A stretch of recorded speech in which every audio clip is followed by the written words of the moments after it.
자, 오늘은요, 또 정말 저희 스튜디오 돈돈에서 시적절하게 귀한 분을 모셨습니다. 일명 조선의 국모로 불리시는 분인데요. 신영증권 리서치 센터 엄경아 애널리스트 모셨습니다. 어서 오십시오. 안녕하세요. 안녕하세요. 네, 저희 돈돈에는 출연을 해주셨는데, 네네. 마침 제가 저기 로나 여행을 다녀왔던 시기인 것 같은데, 맞나요? 네, 맞습니다. 아, 네. 원래 그 아나운서님이 왜 계속 나오시는 분이 아니셨던 거예요? 그때? 예, 뭐 저희가 이제 돌아가면서 하고 있는데, 그랬군요. 근데 조선의 공모라는 별명 갖고 계시던데 아. 조선 쪽을 뭐 이렇게 여자 성별에 비하는 아닙니다. 저도 여자이기 때문에 성별의 여자분께서 이제 커버를 하시는 게 그렇게 흔한 건 아니라고 들었어요. 어떻게 커버하시게 되는지 궁금해요. 아, 수동적으로 하게 되죠. 보통 수동이요? 네. 시키면 하는 겁니다. 시키면. 역시 월급쟁인가요? 그럼요. 근로노동자. 근데 근로노동자 치고 상당히 조선에 대해서 애정을 갖고 많이 또 자료 조사나 뭐 이렇게 리포트를 내신다는 후문을 들었습니다. 그래서 저희가 오늘 저도 좀 공부를 하고 네. 준비를 많이 하고 왔는데요. 최근에 이야기부터 좀 해볼게요. 이제 시장이 우리 과장님께서 네. 조선에 대해서 굉장히 긍정적인 뷰를 갖고 계셨었거든요. 그 배경이 어딘지 아세요? 카타르? 영군이세요. 아 진짜요? 저 사실 그때도 말씀을 드렸는데 제가 12년 군속 동안 한 번도 조선주를 추천해 본 적이 없었어요. 왜요? 근데 연구원 때문에 이제 그때부터 조선주를 그때 공부하게 됐고 다른 이제 고객분들이나 이제 HS 엔진이나 이런 걸 추천하기 시작이 된 거죠. 그러니까 조선이라든지 조선 기자재 쪽 굉장히 긍정적으로 평가하시는데 저희 다른 패널분께서 출연하셨을 때는 그 의견이 부딪혀가지고 아, 그랬던 네. 적도 있었고 뭐 근데 그때 당시에 이제 배경이 카타르 이슈가 아니었나 뭐 그걸로 인해서 더 긍정적으로 볼 수밖에 없는 트리거가 되지 않았나 싶은데 카타르 소식부터 일단 팩트 체크가 필요할 것 같습니다. 네. 뭐 그동안 물가가 많이 올랐기 때문에 사실 2년 전에 계약 당시의 조건으로 최종 본계약을 체결을 하게 되면 계륵이 아닌가 뭐 이런 말씀들도 하시는데 내용부터 좀 쉽게 설명을 해주시죠. 예, 지금 LNG를 운반하는 운반선은 네. 현재 가격 기준으로 2억 2,500만 불 정도 됩니다. 한 지금 척당. 기준이요? 네, 지금 네. 기준으로. 근데 2년 전이면 한 1억 8천만 불 정도기 때문에 거의 20% 정도 낮아요. 근데 2년 전 가격은 일단 아닙니다. 저희가 알기로는. 그 정도 수준은 아니지만 이 LNG 가격이 특히나 조금 연말에 많이 올랐어요. 2021년 연말에는 한 2억 1천만 불이었다가 지금 한 몇 개월 사이에 더 1,500만 불 정도 오른 상태거든요. 그래서 작년에 그렇게 많이 오르지 않은 상태를 유지를 하고 있었기 때문에 원래 이제 저희가 예약을 해놨던 그 자리에 대해서 요 정도 가격으로 이제 성약이 되겠구나라고 생각을 했는데 급격하게 오르니까 최근에 이제 이 가격에 대해서는 조금 노이즈가 있는 상황인 걸로 저희가 알고 있습니다. 근데 기본적으로 배를 발주를 할 때 이제 컨테이너 선박 이런 거는 한 10척씩 발주를 하는데 LNG는 한두 척씩밖에 발주를 안 하거든요. 비싸서요? 그렇게까지 막 시리즈로 많이 필요한 건 아닌 거죠. 아, 근데 이번에 이 카타르는 사실 전체 발주하겠다고 하는 그 규모가 100척이 넘는 상황인데요. 그렇게 되면 설계를 한 번 하고 쭉 연속적으로 저희가 건조를 하면 되기 때문에 사실 시장가보다 조금 싸게 받는다고 해도 이익률은 좀 높아질 수가 있는 상황입니다. 그래서 규모의 경제. 예, 그런 거에 대한 이제 내고가 현재 이루어지고 있는 상황이긴 한데 어찌 되었건 인플레이션 영향으로 인해서 재료 가격이 너무 급하게 오르다 보니까 이제 그 부분에서 이제 어느 정도에서 합의를 봐야 되느냐에 대해서 좀 노이즈가 있는 상황이고 실제로 카타르가 예약을 해놓은 그 자리가 조금씩 소진되는 것도 있거든요. 이제 언제까지 발주를 안 하면 권리가 없어지는 것도 있는데 그래서 조금 소진이 된 걸로 알고 있습니다. 그게 어떤 뜻이죠? 그러니까 원래 저희가 30척을 발주를 할게요라고 하면서 자리를 30개를 예약을 해놨는데 네. 그 중에서 뭐 2021년 뭐 10월까지는 확정을 짓지 않으면 이 자리는 저희가 예약해서 빼겠습니다라는 식의 이제 그런 게 있는데 그게 이렇게 차례대로 돌아오는데 네. 저희가 결정이 빨리 안 났잖아요. 카타르는 얘기는 되게 오래 나왔는데 그래서 실제로 지금 카타르는 원래 예약해놨던 그 자리에 대한 권리를 다 가지고 있지는 않은 상황이고요. 몇 개는 소진이 되어서 없어지고 나머지 중에서 저희가 이제 성향을 하려고 하는데 이 가격에 대한 합의가 조금 잘 잡히지 않고 있는 상황입니다. 그래서 제가 우려했던 게 네. 만약에 카타르가 어떻게 합의를 될지는 모르겠지만은 만약에 안 좋게 되게 되면은 최근 이제 LNG 수주를 계속 받고 있잖아요. 그럼 이 사람들이 뒤로 가게 되면은 결국에는 이제 조선소 같은 경우도 도크 슬롯이 딱 정해지는 있고, 그럼 카타르가 열로 있네. 그러면 이 애들이 자꾸 뒤로 밀려나게 되면은 계속 인도 시점도 계속 밀려나게 되고, 그 조금 매출도 계속 지연되는 게 아닌가에 대한 우려도 좀 생각을 했었거든요. 아니죠. 그러니까 저희가 지금 정도의 그 소진이 되어버린 카타르의 자리 같은 경우는 그때까지도 걔네가 발주를 하지 않으면 저희가 뭐 원재료도 미리 주문해 놔야 되고 뭐 재료도 그 설계도 어느 정도에는 시작을 해야 되는데 그걸 못할 시점이 돼서 저희가 소진이 된 거니까 그렇게 되면 그 자리를 저희가 딴 회사한테 파는 거거든요. 근데 그래서 최근에 그 성약이 된 것 중에서 뭐 페트로나스 이런 데랑 조선업체랑 LNG 캐리어 성약된 거 보시면 2억 2,300만 불, 2억 2,700만 불 막 이 정도로 가격으로 성약이 됩니다. 그래서 그냥 만약에 소진돼서 결국 합의 안 됐는데 지금 현가로 팔아버릴 수 있으면 팔면 되기 때문에 오히려 다행인 거예요. 다행일 수도 있죠. 아. 오히려 그게. 그 비중은 어떻게 됩니까? 지금 그 자리를 잃은 게 커요? 전체 백척에서 뭐 비중이? 3분의 1 가까이는 될 수도 있지 않을까라고. 그게 우리가 또 추정하겠습니다. 생각지도 못한 매출 부분이나 이런 우려했던 거를 다른 걸로 커버할 수 있는 그럴 수도 또 있죠. 여지가 있을 수 네. 있겠네요.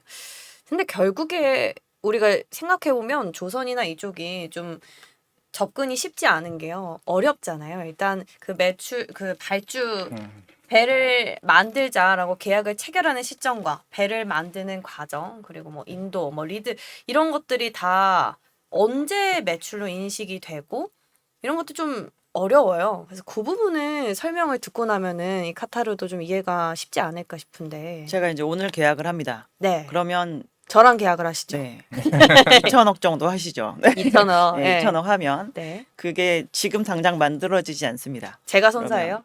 네. 연구원님이 선사. 제가 조선소로 하죠. 네. 네. 제가 이제 계약을 해서 네. 오늘 수주를 했는데 그러면 저한테 이제 계약금을 한 10% 주실 거예요. 200억 정도 주실 거예요. 아, 10% 네. 정도. 근데 그 모든 것은 손익계산서에 아무것도 잡히지 않습니다. 현금 흐름상으로는 잡히겠죠. 그래서 이제 24년 12월에 제가 다 만들어 드리기로 했어요. 네. 그러면 아직까지 저희 기간이 남아 있는데 네. 실제로 그 배를 만드는 기간이 뭐 LNG 캐리어 정말 길어서 뭐 한 1년 정도 걸릴 수 있습니다. 그럼 24년 12월에 저희가 드리기로 했으니까 24년 초부터 만들기 시작하겠죠. 그러면 그때부터 진행 기준으로 제가 20% 만들면 20% 매출로 잡히고 40% 만들면 40% 매출로 잡히고 그때부터 잡힙니다. 그래서 지금 아무리 제가 수주를 받아가지고 이렇게 창고에 쟁여놔도 그거는 이제 손익계산서에 잡히잖아요. 그러면 24년에 가서 잡히게 되는 거니까 이제 그때 이게 손실이 얼마 났고 매출이 얼마 잡혔네. 이제 그게 그때 가서 결정이 되는 거죠. 매출도 잡히고 저희 비용 들어가는 것도 네, 잡히고. 그때 투입이 되는 거죠. 그러면 최종적으로 이 배를 만들어서 얼마에 판다 이 가격에 확실시 되는 거는 언제쯤입니까? 사인을 한 순간 확실히 되는 거고요. 진짜요? 그 대신 모든 조선 업체는 네. 달러로 수주를 합니다. 네. 중국 조선 업체도, 일본 조선 업체도, 한국 조선 업체도. 저희가 요즘에 이제 환율이 높잖아요. 네. 그러면 수주를 받으면 그 수주를 받은 당시 환율로 한 6, 70%는 선물한 매도를 해서 이제 고정을 시켜버리고요. 저희가 이제 매출을 인식할 때 그때 됐는데 만약에 24년 뭐 6월쯤 됐는데 환율이 한 1,100원이다. 그러면 저희가 6, 70% 선물한 매도한 거 말고 나머지는 그때 당시 환율로 이제 실현이 되는 거죠. 근데 그러면은 우리가 뭐 발주라든지 계약 체결에 있어서는 영향을 받는 거는 환율인데 네. 카타르 같은 경우도 똑같잖아요. 그러면 근데 왜 굳이 인플레이션이 높아져서 그럼 가격을 지금 내고를 하고 있는 그게 거의 불가능한 거 아닙니까? 그냥 뭐 이게 물가가 올랐다고 해서 여기서 내 물가 올랐으니까 반영을 해달라고 요구는 할 수 있을지언정 카타르에서 그 요구를 받아줄 명목은 없는 거네요. 카타르가 지금 조선 업체랑 사인한 건 아니잖아요. 아직 확정 계약을 한 건 아닙니다. 네. 구두였어요. 그러니까 이거에 대해서 이제 예약을 할 수 있는 그런 또 다른 형태의 그 계약이 있는데 그거는 어쨌든 사이닝은 아니기 때문에 네, 다른 문제죠. 갑이잖아요. 카타르는 지금. 그렇구나. 네. 아니 사실 그때 당시에 되게 그 주가의 움직임이 커서 저는 음. 이렇게 체결이 된 건 줄 알았는데 그건 또 아니고요. 그래서 여기께서 이제 협약사라 그렇죠. 협약서에서 자기네들끼리 얘기를 하면 지금 최근에 은행 쪽에서 네. 그걸 체크를 하고 있다고 얘기를 하시는 것 같은데 네. 그래서 그 결과가 나오냐에 따라서 이제 좀 시장에 대해서 좀 영향을 미치지 않나라고 생각을 하고 있습니다. 그래서 저도 이제 계속 최근에 주가가 빠졌던 부분인데 조금은 요즘 저도 스탠스가 살짝 바뀌는 상황이에요. 여기서 다물 구간인가? 이제 결국에는 이슈가 후판 가격에 대한 부분도 뭐 어차피 그거는 성과로 어차피 전가를 할 거고 그러면 이제 남은 거는 카타르 에너지인데 이것만 어느 정도 해소된다고 하게 되면은 사실 어제도 이제 LNG선 계속 이제 수주가 세네 건 나왔잖아요. 그래서 그러면 오히려 이제는 담아야 될 구간이 아닌가 생각되는데 연구원님께서는 어떻게 생각하십니까? 저희도 이제 요즘에 기다리는 건 하나인 것 같아요. 실적 턴어라운드를 못 본 지 몇 년째라.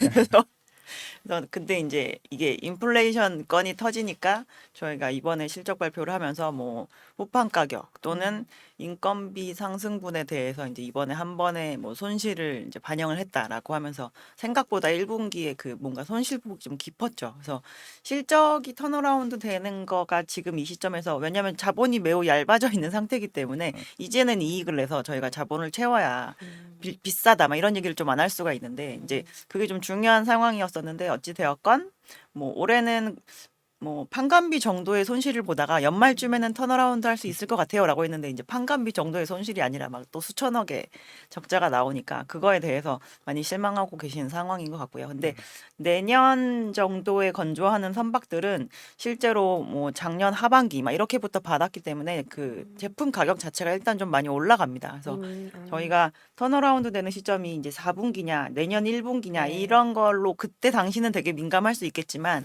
이제 추세적인 거에서 크게 벗어나고 있지는 않다라는 거고요. 저희가 지금도 수주하고 있는 거의 가격이 이제 매주 오르고 있는 상황이기 때문에 그 대세적인 게 크게 변했다라고 한다면 저희가 의견을 바뀌었을 텐데 저희도 의견은 그대로 유지를 하고 있습니다. 그러니까 지금 배 가격이 오른다는 게 신조선가. 네. 배를 판매하는 가격이 뭐 저도 봤어요. 기사를 뭐 13년 내 최고치다. 그러면은 이 가격이 반영되는 때는 지금 당장이 아니라 한 2년? 2, 3년 뒤. 3년 네, 2, 3년 뒤 정도인데 정도. 그 가격이 오르는 게 작년 연말부터니까 그게 뭐 올해 하반기나 내년 상반기쯤에 이제 가격으로 반영이 될 수 있다 이런 거죠. 네네. 매출로. 네. 아, 어려워요, 지금. 새로운 예. 분이 오늘 오셨네. 카타르도 카타르도- 발주할 수 없습니다. 일본, 중국 실력 여러 개 한대요. 문제는 러시아. 맞죠. 최근에 러시아 어제 대우조선해양 관련해서 계약 해지가 네네. 나왔었잖아요. 그 지급을 못 받게 돼서 이게 대우조선해양뿐만 아니라 다른 조선사도 그게 좀 생각보다 많다고 들었거든요. 삼성중공업이 가장 많은 상황이고요. 네. 어떤 내용인가요, 그거는? 그러니까 과거에 러시아로부터 저희가 프로젝트 LNG 프로젝트와 관련된 네. 그 수주를 받았는데요. 러시아 프로젝트는 조금 특이합니다. 왜냐하면 저 북극 쪽에 가가지고 그 LNG를 캐와야 되기 때문에 쇠빙 LNG선이라고 해서 더 비싸요. 시중에 있는 것보다. 그리고 스펙이 좀 스페셜하죠. 그 프로젝트에 주로 투입이 되니까. 근데 러시아가 이제 제재를 받고 있는 상황이잖아요. 저희가 이제 달러 결제를 못 하게끔. 근데 아까도 말씀드렸지만 조선은 이제 달러로 수주를 해서 달러로 서로 결제를 하는 체제인데 이게 건조가 진행이 되면서 중간중간 이렇게 중도금을 줍니다. 그 선사들 같은 경우는. 근데 러시아가 주체가 되어서 그거를 발주를 했으니까 지금 중간에 이제 중도금을 받아야 되는 시점이 됐는데 결제가 지금 이루어지지 않았기 때문에 이 디폴트가 난 거고요. 그 계약에 대해서. 네. 그래서 일단 저희가 원래 받아야 되는 그 시점상에 이 결제가 못 이루어지면 회사는 이 공시를 해야 되는 의무가 있습니다. 저희가 네. 이것 때문에 결제를 네. 못 받았기 때문에 이 계약 상대방이 계약을 이행하지 않은 것이므로 이 계약건에 대해서는 일단 파토가 났습니다라고 얘기를 해야 되는 거고요. 이제 그거에 대한 실무적인 거는 두 양사가 이제 네. 협의를 해야 되는 문제인데 네. 1분기 실적까지 나올 때 저희가 러시아에서 뭔가 문제가 있고 저희가 프로젝트상 많이 노출이 되어 있습니다라고 했지만 실제로 1분기까지는 실적에 반영을 하는 게 없었는데요. 이번에 이제 이렇게 됐으니까 그러면 대우조선해양뿐만 아니라 다른 회사들도 이 러시아 프로젝트가 있는데 나중에 이런 뉴스가 또 나올 수 있겠네. 그럼 결제 못하면 2분기 실적에는 저희가 이거를 얼마만큼의 손실로 반영해야 되는 건가? 이제 이거에 대한 걱정을 하는 건데요. 네. 저희가 실제로 과거에 드릴십을 만들어서 그거를 찾아가지 않아가지고 네. 몇 년째 들고 있는 그런 프로젝트가 있는데요. 드릴십과 LNG 캐리어는 조금 결이 다릅니다. 그러니까 네. 드릴십은 너무 유가가 높은 상태였다가 저희가 2014년 12월에 유가가 폭락을 했잖아요. 그래서 전 세계에 원래도 드릴십이 이렇게 많지 않았는데 그때 되게 급격하게 많이 발주됐다가 안 찾아가니까 이제 이거를 조선소들이 들고 있고 결국 결제도 못 받고 마지막 인도를 하지 않아서 현금 흐름이 엄청나게 꼬이고 그거를 건조하는 과정에서 다른 것까지 건조를 못 하게 되니까 그렇죠. 막 디폴트 리스크가 되게 커지고 막 그랬었는데 LNG는 이렇게 되면 일단 아마 건조는 진행을 하게 될 거고요. 다른데 팔아도 되니까. 그래도 되니까. 아. 왜냐면 그게 중고로 되나요? 아니면 신조선으로 되나요? 그게 팔게 되면. 리세일이라고 해서 이제 다 만든 신조선이 되는 거죠. 중고라고 할 수는 없죠. 아직 뭐. 근데 중고 시장입니다. 예, 진짜요? 그렇게 되면. 예. 너무 아깝다. 근데 가격이 신조보다 많이 더 깎이지 않아요? 높죠 오히려. 아, 그래요? 왜냐하면 타이밍을 사는 거잖아요 저희가. 아 그러네. 기다리지 기다리지 않아도 되기 되니까. 때문에 훨씬 비싸게 팔 수 있습니다. 그럼 뭐 또 러시아 사태가 뭐 그렇게까지 또 악재라고 보기는 어려울 수도 있겠네요. 그러니까 특히나 선종이 이제 LNG랑 관련된 선종들이기 때문에 네. 저희가 좀 걱정을 아. 덜하는 부분이 있습니다. 그래서 LNG. 이게 러시아의 선사이기 때문에 문제가 되는 거라면 이제 결국에는 그 계약을 이행을 해야 되니까 이 배를 찾아가는 주체를 다른 걸로 바꾸거나 뭐 이런 식의 그럴 여러 수도 있지. 수단을 취할 수 있기 때문에 그러면 지금 신조선가 지수가 158이고 중고선가 지수가 210이면은 오히려 그 중고선가가 더 비싸게 팔 수 있는 거예요? 그러면? 그 지수 자체가 절대 가격은 아니긴 아니고, 한데요. 네. 현재 그 실제로 신조선가보다 중고선가가 높은 선종은 컨테이너 선종은 실제로 그렇고요. 거의 뭐 6,000TU짜리 보면 중고선이 신조선보다 한 2배 정도 가격에 거래되고 컨테이너선이 주로 신조선가가 더 높고 그 중고선가가 더 높은 중고선가가 상황입니다. 높고. 아 컨테이너가요. 네네네. 중고선가가 컨테이너선이 더 빨리 만들어지나요? 그 기간으로 치면 한 3에서 5개월 정도 차이 나긴 하죠. LNG 캐리어보다는. 뭐 그렇게 큰 차이는 아니네. 그럼 우리가 예를 들어서 이제 뭐 이번 사태에 대한 지금 이해는 됐고 응용을 좀 해보면 다음번에 이제 다른 나라에서 뭐 배를 발주를 받았다 뭐 이런 계약이 체결됐다 하면 저희가 체크해야 될 게 이게 언제 인도를 하게 되는 건지 리드 타임 그런 걸 좀 알게 되면 1년 전부터 매출에 반영이 되니까 적용을 해볼 수 있을까요? 그래도 매출 추정은 쉽지 않으실 거예요. 저희가 뭐 영범님의 그걸 정도는 못하겠지만 네. 그래도 너무 왜 자꾸 힘들게 합니까? 아니 저기 우리가 이제 나올 때마다 이런 이슈가 나올 때마다 그럼 모실 수 있습니까? 근데 이제 뭐 수주가 나오면 네. 가격을 체크를 해보시는 게 지금 요즘의 가격이랑 잘 적합하게 발주가 되었는가. 그 가격이 이제 신조선가 기준으로요. 그렇죠. 그래서 그런 거를 체크를 하시는 게 이제 가장 수익성이 잘 나올까 뭐 이거에 대한 부분을 크로스 체크할 수 있는 방법이시고 네. 그리고 이제 인도 시기도 보시면 네. 아니 지금 발주했는데 아마 요즘에 수주해가지고 25년에 갖다 주세요. 뭐 이런 배도 있어요. 정말 조선소가 자리가 많이 찼나 보다라는 네. 걸 이제 생각을 해볼 수 있는 건데 그러면 조선소 입장에서 사실 급하지 않으니까 굳이 이렇게까지 잔고가 많이 쌓여 있으면 할인 수준은 안 하겠지라는 거를 이제 좀 추정을 해볼 수 있죠. 그래서 누가 지금 자리가 제일 많이 남아 있을까 이제 이거는 인도 시기를 가지고 체크를 해 보시면 됩니다. 지금 오늘부터 인치한 시청자분께 들어오셨는데 이제 저도 저희가 예전에 모 회사가 조선소 회사였거든요. 현대중공업 저희 모그룹이 네. 그 전 회사. 그래서 저도 이제 조선 쪽에 계신 분이랑 좀 대화를 해봤는데 요즘 분위기가 15년 전 분위기만큼은 아니더라도 생각보다 분위기는 괜찮다라는 분위기인 것 같더라고요. 최근에 그래서 이제 인력 채용을 이제 하는데도 사실 그쪽에서는 뭐 다른 조선사들을 대체로 할 수 있다라고 얘기를 하시던데 결국 지금 그런 분위기가 좋다는 거는 오히려 지금 악재가 제가 봤을 때는 오히려 기회이지 않을까 좀 생각을 하고 있을 것 같습니다. 아까 말씀대로 25년에 뭐 그때 뭐 발주를 해달라고 하는 거 보니까 지금 그런 상황도 어떻게 보면은 내부 쪽에서는 흐름이 나오는지 않나라고 생각을 해볼 수가 있을 것 같습니다. 네. 질문은 아니고 그냥 제 예. 얘기를 그냥 예. 그래서 결론은 뭐죠? 조선사가 분위기가 좋다는 좋다. 얘기일까요? 그냥 아니 저 음. 댓글을 보고 갑자기 네. 그런 생각이 들어가지고 음. 갑자기 호황을 이루면은 이런저런 일이 발생한다. 뭐 장기전을 얘기하시는 것 같은데 네. 뭐 올해야 뭐 실적이 음. 큰 의미는 없지 않습니까? 사실 근데- 조선은 네. 수주가 네. 제가 더 중요한 것 같은데. 너무 자본이 얇아져서 그죠. 아. 음. 이게 실적의 쇼크가 오히려 더 커지면 오히려 크게 우려가 될 수 있다 말씀이신가요? 도대체 작년 2분기에 그렇게 한번 충당금 크게 떨고 이제는 끝나는 줄 알았더니 왜 이렇게 안 끝나는 거냐 하면서 이제 좀 마지막에 힘들어하시는 그러니까 상황이시죠. 지금 이런 말씀 들어보면 사실 발주가 많다고 해서 뭐 그게 무조건 다 좋은 거는 아닌 것 같아요. 이게 뭐 제대로 근데 받고 턴어라운드를 할 때 특히나 저희가 매출이 보면 올해 내년이 대단히 스윙이 좀 크거든요. 조선 업체들이. 왜냐하면 저희가 19, 20년에 별로 수주를 한 게 없었기 때문에 22년에는 실제로 22년에 배 좀 갖다 주세요라고 오더를 했던 회사들이 별로 없으니까 네.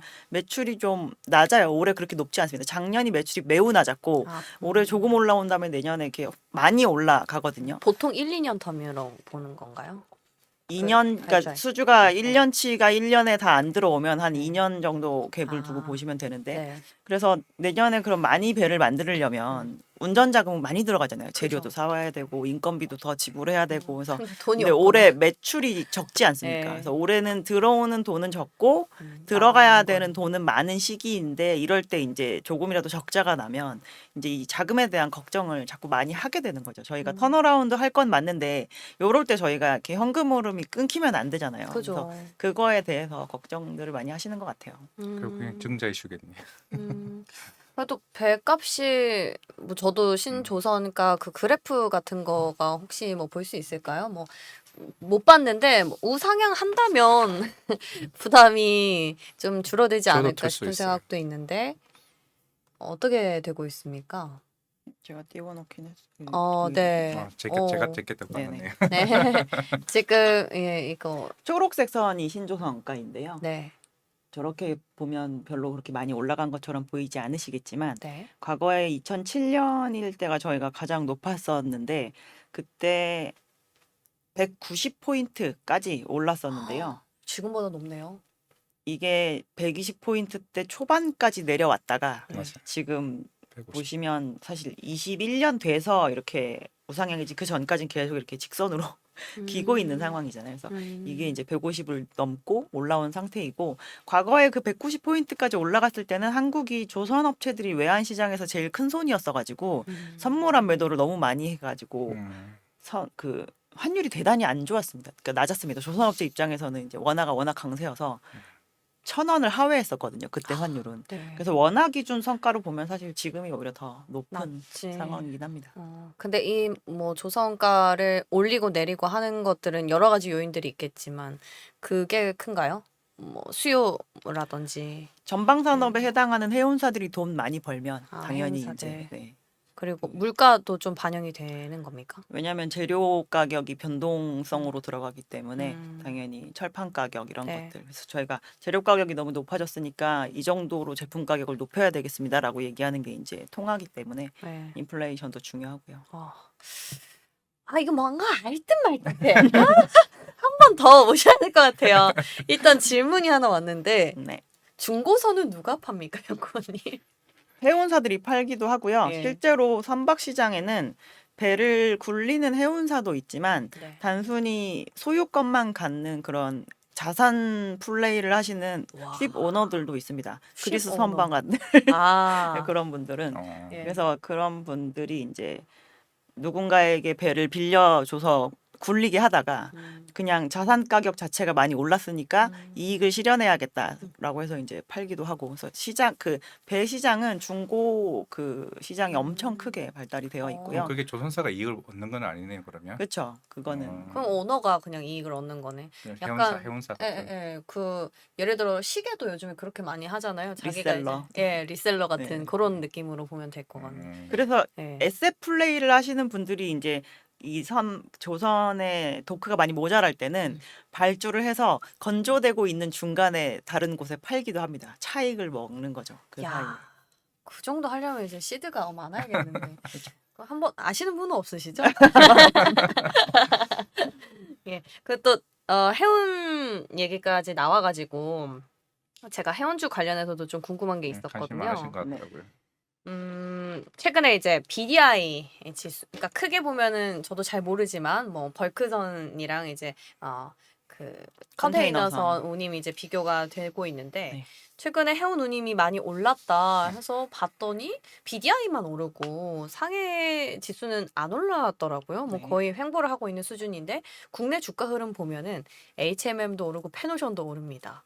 HMM 근데 많이 올랐나요? 최근에 그렇게 많이 오르지 않은 것 같은데. 주목을 받는 거는 같이 봤는데 뚜껑을 열어보면은 운임 지수가 오르는 건 BDI면 사실 페노션에만 영향이 있는 건데 이런 현상들은 어떻게 봐야 될까요? 그냥 관심이 매기가 들어온 걸로 봐야 되나요? 일단 해운 자체는 네. 그 원자재를 주로 수송을 하는 것들이 BDI라는 운임 지표로 드러나게 되잖아요. 네. 그래서 원래 순서는 이 원자재 시장이 먼저 움직여야 이 원자재가 들어가서 완성품이 만들어져서 나오면서 컨테이너 선에 실어서 나오기 때문에 훨씬 그 경기 선행적인 그런 성격을 갖는 거는 BDI입니다.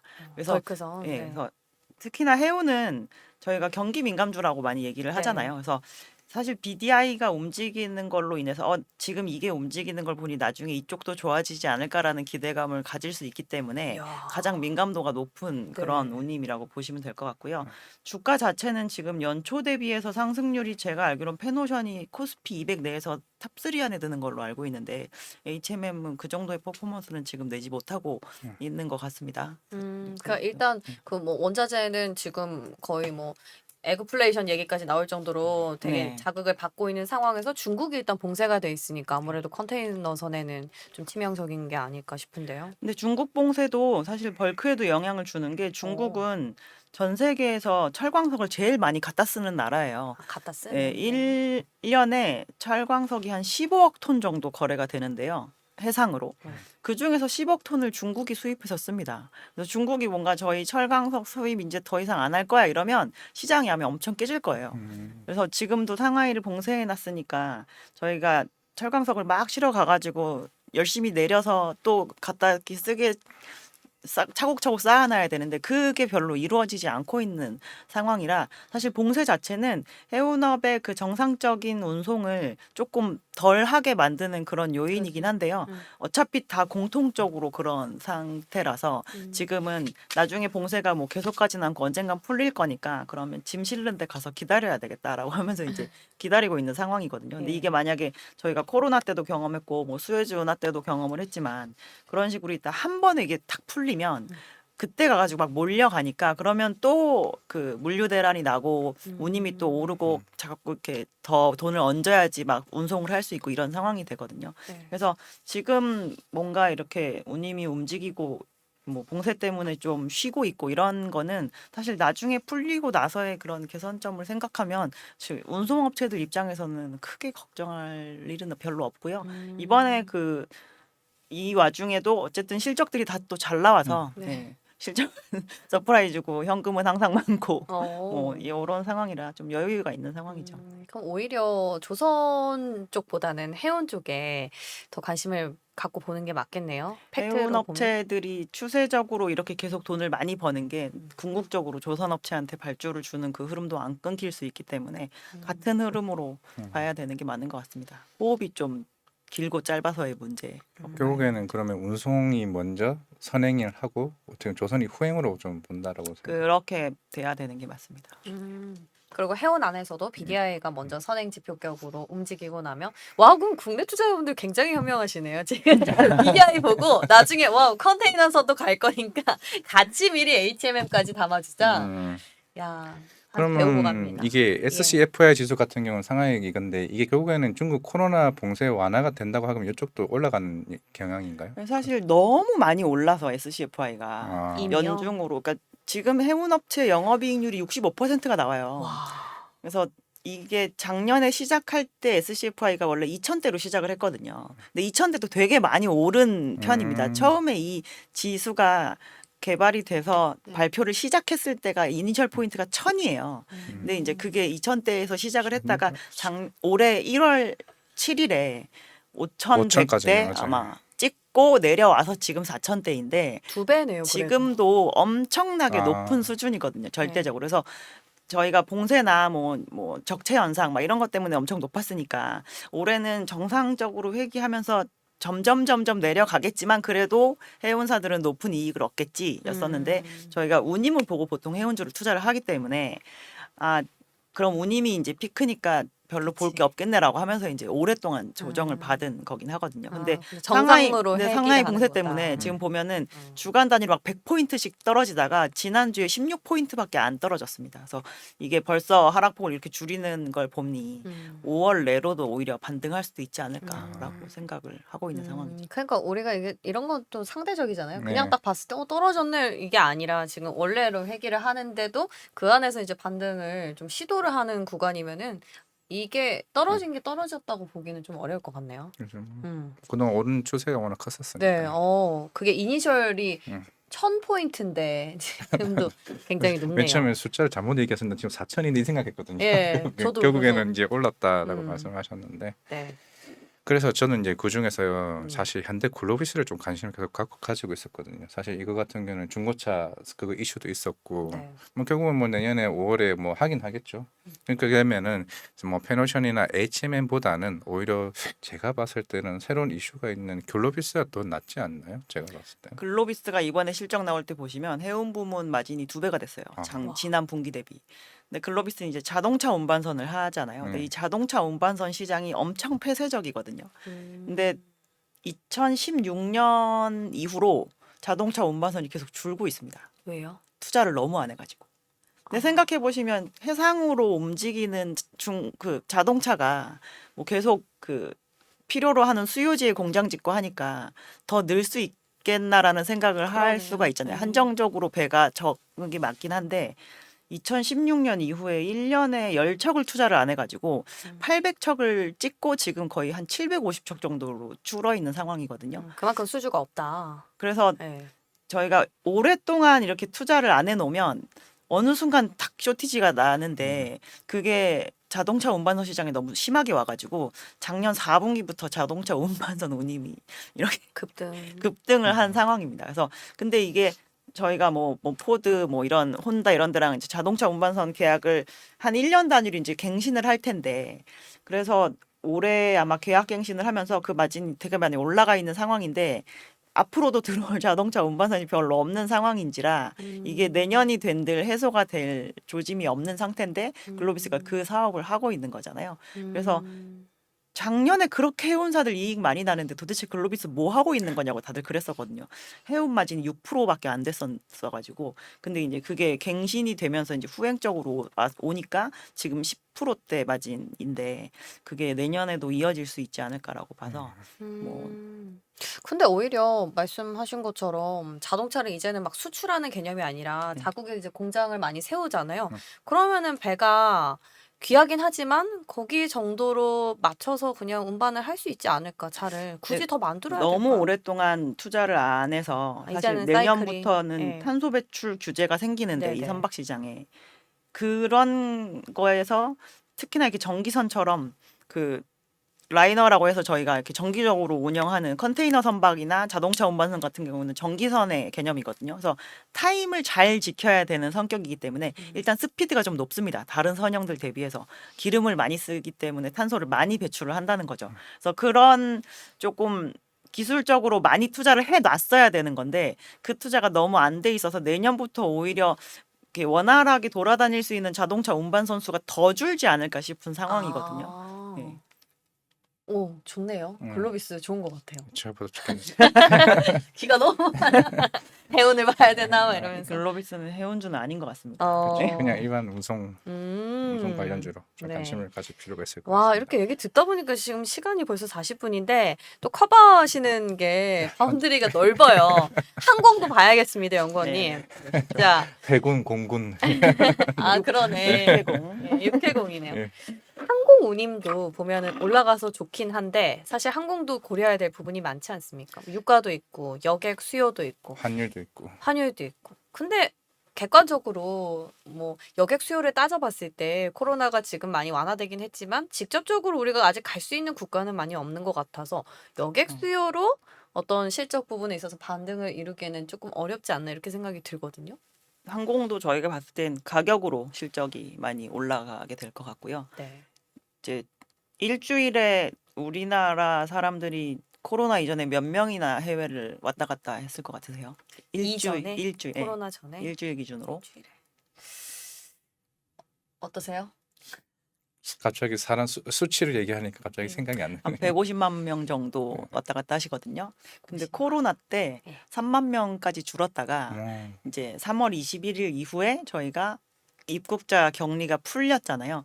그래서 회복을 하고 해서 지금 20만 명 정도 왔다 갔다 하십니다. 그래도 그러니까 아직 예, 엄청 예전 대비 7분의 1 토막이 지금 나 있는 상황이잖아요. 네. 근데 지금은 일단 국가적으로도 그 입국, 출국 뭐 이런 거 하는 거에 대해서 그 비행기가 뜰 수 있는 횟수를 지금 좀 제한하고 있는 상태거든요. 네. 그래서 점진적으로 풀고 있는 상태인데 그래서 비행기를 다 띄우고 있지 않은 상황인데 여기에서 이런 식으로 수요가 늘어주면 사실 비싸진다. 비싼 가격으로 팔아버리면 되는 거니까 지금은 수요가 그렇게 적다라기보단 띄우는 비행기는 그래서 다 타고 가나 이제 그게 중요할 것 같고요. 아, 변동비를 드리는 그 플라이트에 대해서만 많이 타면 비용이 저희가 커버가 돼버리는 문제이기 때문에. 근데 원래 비행기가 배보다 유류를 훨씬 많이 쓰거든요. 네. 날아가려면 얼마나 기름이 많이 들겠어요. 그래서 유가에 대해서 엄청나게 민감하긴 한데 또 항공은 이 완전 경쟁 산업도 아니고 규제 산업이어가지고 저희가 유료할증료 내시지만 그게 이제 그 법의 테두리 안에 있습니다. 얼마까지만 유료할증료를 낼 수 있다. 그래서 예전에 이렇게 할인 항공권 많이 팔고 막 이럴 때는 이 유료할증료를 저희가 내도 항공사 입장에서는 그게 다 커버를 할 수가 없는 수준인데 지금은 그냥 티켓 프라이스가 엄청 높잖아요. 그래서 아무리 뭐 원재료 가격이 올라가고 그래도 그냥 그 높은 가격만 유지할 수 있는 상황이면 항공사 입장에서는 지금 그렇게 힘든 건 별로 없을 겁니다. 네. 그래도 코로나 이전보다는 매출의 규모가 확 줄어든 건 맞죠. 손실은 커버할 수 있어도. 뭐 저가 항공사 기준으로 최고로 많이 줄었을 때는 매출은 10분의 1 토막 났었고요. 국제 여객을 못 띄우니까 예. 국내 여객으로 해가지고 뭐 그 10분의 1 토막 난 거에서 한 2배 막 이렇게 올라올 수 있었지만 그거는 또 이렇게 수익성 구간이 아니기 때문에 아, 그죠. 지속적으로 적자가 나는 상황이었었죠. 저가 항공사들은. 지금은 그보다는 좀 나아졌다. 아까 네. 말씀하신 그 피가 올라가면서. 피가 올라가서 좋아진 쪽은 오히려 이제 대형 항공사 정도인 것 같은 게 요즘에는 그냥 해외를 나가려고 예약을 하시면 아예 그냥 장거리를 가시더라고요. 그죠. 미주를 가거나 유럽을 네. 가거나. 사실 일본도 저도 한번 가려고 봤더니 비자가 이제 갑자기 필요하더라고요. 근데 저희 그 무사증에 대해서 다시 시작하는 걸로 알고 있는데 일본 그래요? 같은 경우는. 네. 제가 한 몇 주 전에 알아봤을 때도 일본도 아직 저 백신도 일단 3차까지 또 맞아야 네, 되는 맞아야 걸로 알고 되고. 있고 아직까지는 뭔가 이제 나라 간의 그 코로나 때 그거보다는 많이 풀렸지만 좀 규제가 남아 있어서. 그래서 아까 장거리 얘기하셨는데 이게 음. 대한항공이나 아시아나항공 기업 결합으로 인해서 그에 대해서 저가 항공사에게 어느 정도 노선을 준다는 얘기도 나왔던 것 맞아, 같은데. 슬랍 배분 얘기도 예, 저희가 있었죠. 공정위가 그 슬롯을 그러니까 둘이 너무 독과점이 네. 심한 노선에 대해서 국내선 14개, 국제선 26개, 총 40개 노선에 대해서 만약에 새로운 항공사가 조금 운수권을 배분해 주세요라고 하면 그 조건 없이 배분을 해 주는 걸로 해서 합병을 해도 된다라고 했습니다. 그래서 장거리 비행이 지금 당장 가능한 회사가 진에어가 그게 있다고 들었어요. 그래서 777 기종이 예, 있습니다. 유럽이랑 진에어는 미국까지. 근데 배분 받을 수 없죠. 어. 왜요? 진에어는 그 그룹 안에 있지 그래. 않습니까? 아, 예, 예, 예. 그래서 그러니까 뭐 그래서 그 가능성이 있는 게 이스타 항공이 거론이 되면서 주가가 많이 올랐던 걸로 저는 그렇게 기억을 하거든요. 이스타는 비상장사입니다. 아, 그래요? 네. 이스타 말고 그러면 티웨이가 티웨이였나? 티웨이. 아, 근데 티웨이가 1년 정도 걸린다고 하던데 그 장거리 비행을 이제 도입을 해서 시행을 하기까지. 네. 티웨이는 근데 그 장거리 가능한 비행기를 올해 이미 들여왔고요. 예. 음. 그럼 당장에 지금 바로 네, 띄울 수 당장 있는. 할 수 있는 상황입니다. 그럼 맞네. 근데 슬롯 배분을 기억을 못 했는데 그게 되면은 사실 대형사 입장에서 나눠줘야 되니까 좀 그러네요. 그렇죠. 뭐 그렇게 되면 그럼 가격 자체는 낮아지는 건가요? 장거리 똑같은 장거리형인데 대한항공에서 쓰는 장거리와 TAS는 같은 미국을 가는 기준으로 했을 때 LCC 항공사라고 해서 혹시 가격이 더 낮아지는 건가요? 낮아지죠. 그죠. 아. LCC 왜냐하면 니까? 저희가 비즈니스석을 그렇게 활발하게 놓지 않잖아요. 그럼 아. 훨씬 더 많은 승객을 태울 수 있기 때문에 저가 항공사의 전략은 원래 많이 태우고 꽉꽉 채워서 태우고 네, 네, 그렇게 박리담회 그게 원래 전략이긴 마진은 한데 그렇게 높아지지는 않을 수 있는 거 아닌가요? 그러면 그러니까 장거리 그래서 아까 말씀하신 게 FSC가 이쪽에서는 이제 한번 비행기 떠서 그 가격을 다 채우면 좀 이익이 될 수도 있는데 그게 꼭 노선이 길다고 해서 LCC에도 그렇진 않다. 근데 뭐 안 띄우는 것보다는 낫겠죠. 그죠, 뭐 그렇죠. 네, 뭐 그런 말씀이신 것 같습니다. 맞죠? 네. 자, 또 어떤 뭐 추가적으로 아, 혹시 뭐 드리고 싶은 말씀이나 우리 시청자분들 뭐 조선, 해운, 뭐 항공 예 있으실까요? 마지막으로? 요즘 여러모로 이 섹터가 많이 힘드시게 네. 할 것 같은데 네. 저도 있으니까 포기하지 마시고 꼭 끝까지 투자해서 네. 성공을 하시길 바랍니다. 어제 저희가 부서 회식을 했는데 네. 이렇게 그 새로 회식을 하시는 분들이 한 분씩 오시면서 종목 상담을 하시면서 저에게 자꾸 사과를 하시더라고요. 미안하다, 내가 잘못했다. 그러지 마시고 꼭 끝까지 가져가시라고 아, 말씀드렸습니다. 네. 마음이 좀 짠하네. 그 회식 자리에 저희도 몇 명 추첨해가지고 같이 갔으면 참 좋았을 텐데 마음의 안심으로. 아 좋습니다. 이렇게 네. 또 이렇게 이런 것들을 다 들을 수 있으니까 좀 정리가 네, 되니까 예. 맞습니다. 이렇게 막 과메도 정리가 되시나요? 네? 정리가 되시나요? 3번 더 오셔야 돼요. 예. 한 3번 정도 필요할 것 같습니다. 예. 좋습니다. 저희 오늘 귀한 말씀 감사드리고요. 다음번에 한 번 더 모실게요. 지금까지 엄경아 애널리스트였습니다. 고맙습니다. 네, 감사합니다.